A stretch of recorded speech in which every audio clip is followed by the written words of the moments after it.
falar sobre alimentação e bom humor. São dois assuntos muito próximos, minha gente. Por exemplo, você já sentiu, né, que estar com fome te deixa mais irritado?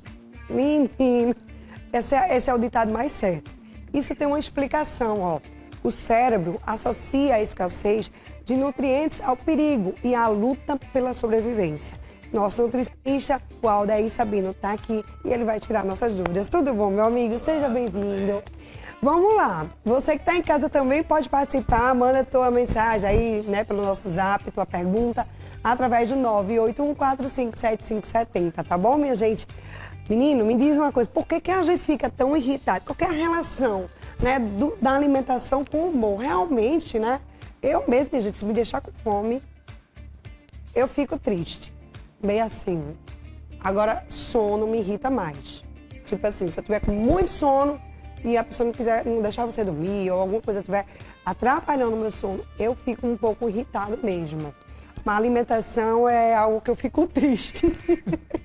Por que isso mexe com a gente, né? Essa questão do humor, da irritação, da tristeza, né, com a alimentação. Pois é. Primeiro agradecer o convite, tá? Muito bom falar sobre esse tema, é um tema que está em muita discussão no meio científico já faz alguns anos, mas recentemente a gente tem uma discussão ainda maior, com o aumento dos casos de ansiedade e depressão, então tem se entendido mais sobre o papel da alimentação nesses processos, então realmente tem uma relação, né? Nosso humor ele é regulado por vários fatores, a gente não pode ignorar isso, mas um deles é realmente a alimentação extremamente relacionado principalmente à produção, por exemplo, de neurotransmissores, né? Nosso sistema nervoso central ele atua por meio de moléculas bem pequenininhas chamadas neurotransmissores e a produção desses neurotransmissores depende de vários nutrientes, tanto macronutrientes, que são as proteínas, carboidratos, lipídios, quanto micronutrientes, porque para a síntese desses neurotransmissores são necessários enzimas, que são as proteínas específicas que têm função de construir ou destruir coisas no nosso corpo. E para construir essas coisas, algumas enzimas precisam de cofatores para ser ativadas, como se fosse um botãozinho lá que liga e ela vai lá sintetizar. E esse cofator geralmente é um micronutriente, uma vitamina, um mineral, por isso essa relação tão próxima com a alimentação e humor. Quais são os alimentos que ajudam a melhorar o nosso humor? Bem, existe uma gama de alimentos, eu costumo dizer que o que manda mesmo é o nosso comportamento, né? Então não tem um alimento específico que vai, me deixar feliz, né? A felicidade ela é complexa. Oxe, pois tem, viu? Pra mim, bota aí uma travessa de sobremesa pra ver se eu não fico feliz. Pois um bolo, uma torta de chocolate. Menina, eu fico feliz demais.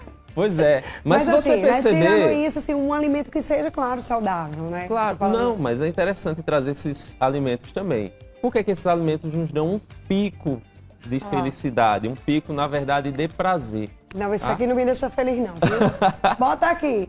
Não. Esse prato aqui, não, minha gente, eu como, mas não me traz felicidade, não. Pois é, olha que interessante. Eu como porque eu tenho que comer, mas não me traz felicidade.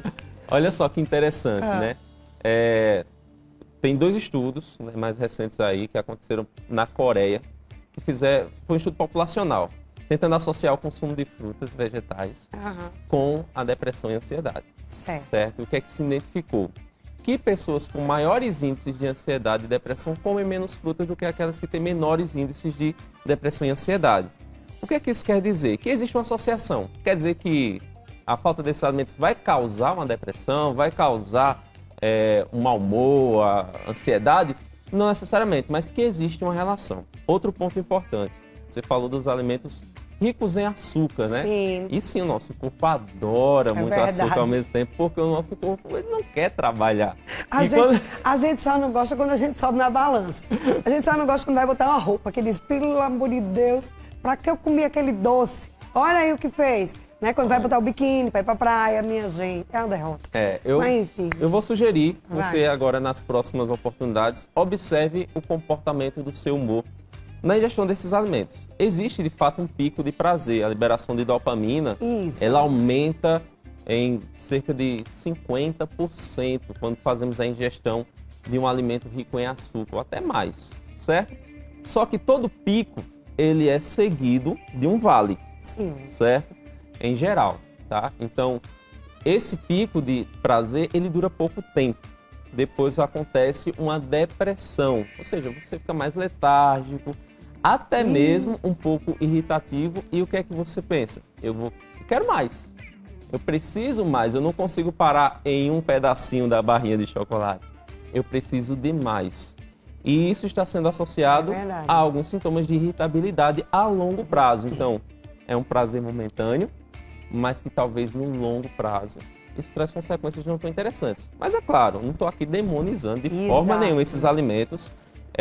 Eles podem ser incluídos, e o humor e o bem-estar, ele tem esses vários fatores. Então, qual é o alimento que lhe deixa feliz, que lhe deixa com prazer?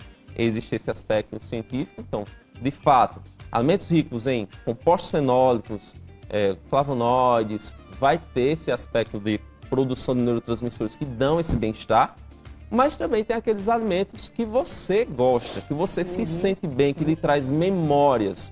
O alimento, ele não é só química, ele é memória. Então isso também faz toda a diferença.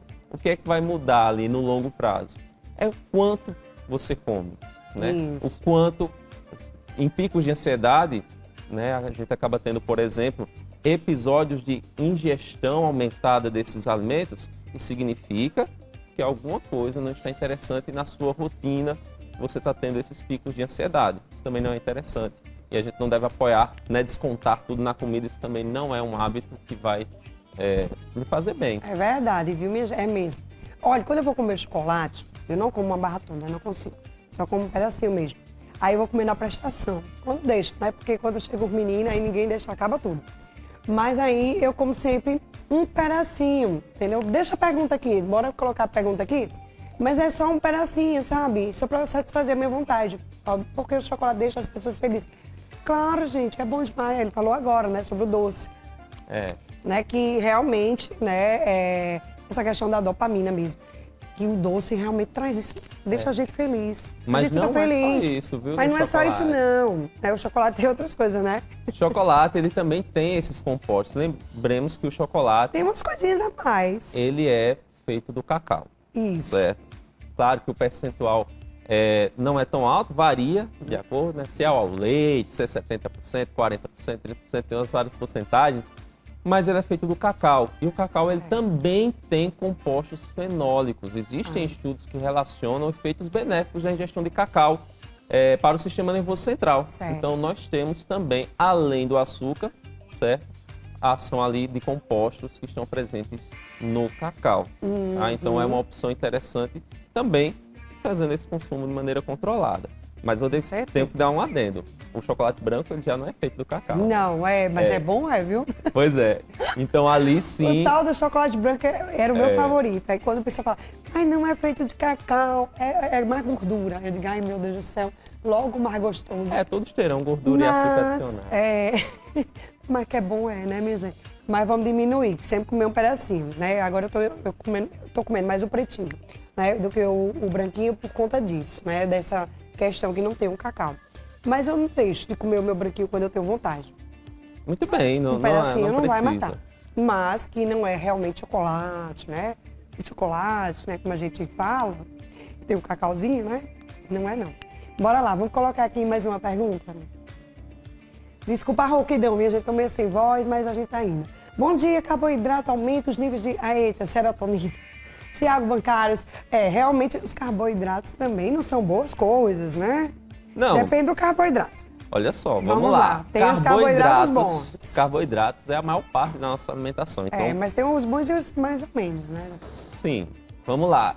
Os carboidratos, eles são a maior parte da nossa alimentação e eles têm uma função neurológica extremamente importante. Então, eu sou da linha a favor da ingestão dos carboidratos. Eu gosto, inclusive, eu tenho percebido hoje em consultório, muitas pessoas com uma relação não muito saudável com os carboidratos, limitando muito a ingestão de carboidratos, comendo muita proteína, porque viu que tem que comer muita proteína. Isso também não é tão interessante, então é necessário um equilíbrio. Então, não é à toa que, se você já tentou fazer aí, né, dietas muito restritivas em carboidratos, a sua irritabilidade aumentou. Então, sim, muitos carboidratos, né, a maior parte das fontes de carboidrato também possuem ali na sua composição elementos essenciais para a síntese de serotonina. Mas não é só isso, tá? Não é só a serotonina que regula o nosso humor. Existe toda uma cadeia de fitoquímicos, né, que estão presentes, por exemplo, nos vegetais, que são ricos nesses carboidratos, tá? Então, os carboidratos complexos, qual é a vantagem dele? Ele mantém a glicemia, vamos dizer assim, um pouco mais equilibrada, não dá um pico tão alto. Sim, Lembra que eu falei do pico e do vale? Sim. Né? Um pico e uma diminuição vem após e você quer mais o doce. Então, os carboidratos mais complexos, eles não geram esse pico tão alto, eles geram um platô. Isso faz com que o seu humor também ele fique um pouco mais estável. Então, os carboidratos sim têm uma função importante. Por quê? Todas as nossas células utilizam a glicose de forma principal como fonte de energia. De maneira secundária é que se utiliza proteínas e gorduras, mas a fonte primária de energia é a glicose. Então, você pode perceber se a ingestão, você comeu pouco carboidrato, você já fica um pouquinho mais irritado mesmo. É verdade. Para a gente finalizar aí pro intervalo, a proteína, a gente sabe que eu amo carne, gente, mas a proteína magra é mais peixe, frango, ovo, não é isso? Ou eu tô errada? Não, tá correto. É? Por que carne? Carne é tão, não é proteína? É tão bom, gente. A gente não pode comer muita carne durante a semana. Tem que variar um pouco, né? Só falar que tem que variar. E comer mais, tá querendo emagrecer, você come mais o frango, o peixe. Vai por essa linha do ovo, né? Isso.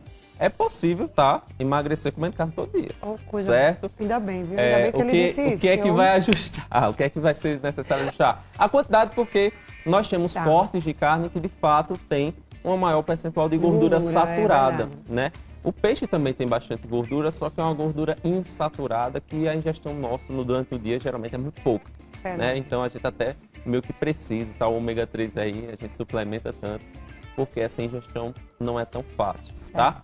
Mas qual seria o papel então dessas proteínas também na manutenção do nosso humor?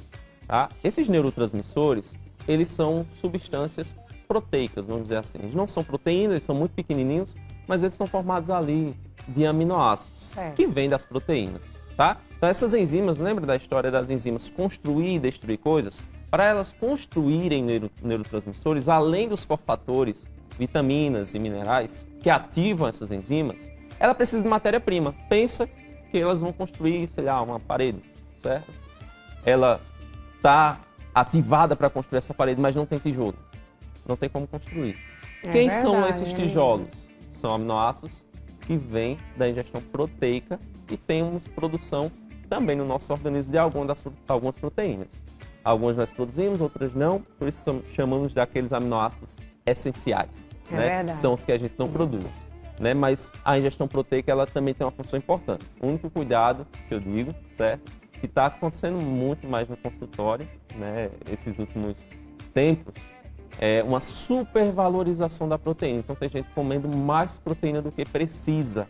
Isso causa uma desregulação da microbiota intestinal e a galera está com a saúde intestinal meio inadequada e no banheiro as fezes estão ácidas, estão mais fétidas do que o normal. Podem ser várias coisas, vários fatores, mas uma das coisas que eu tenho percebido é a ingestão exacerbada de proteína também. É verdade. Tá? Então, equilíbrio, tá? Pior que é, pior que é. Olha, eu tô aqui olhando para essa mulher com esse sorriso tão bonito, né, gente? Comendo esse prato de salada. Parece comigo, não é não, viu? Olha, doutor, obrigada, viu, Aldair, por você ter vindo aqui no nosso programa mais uma vez. Um Feliz Natal, um ano novo bem maravilhoso para você, para toda a sua família, viu? Volte mais vezes, ano que vem eu quero ver você aqui, viu? Claro, só chamar que eu tô aqui, ou até antes, né, gente? Sim, eu agradeço muito o convite, um Feliz Natal, um Feliz Ano Novo para todos. E aproveitem, tá? Sim. A gente não pode ficar também tão bitolado nesses momentos festivos com a ingestão dos nossos alimentos, que a gente possa se divertir. O alimento também é um momento de confraternização, é uma forma também de congregar junto com seus familiares e amigos. É verdade. Tá aí, minha gente, recado dado, viu? Vou um pequeno intervalo e daqui a pouquinho eu volto. Sai daí não, porque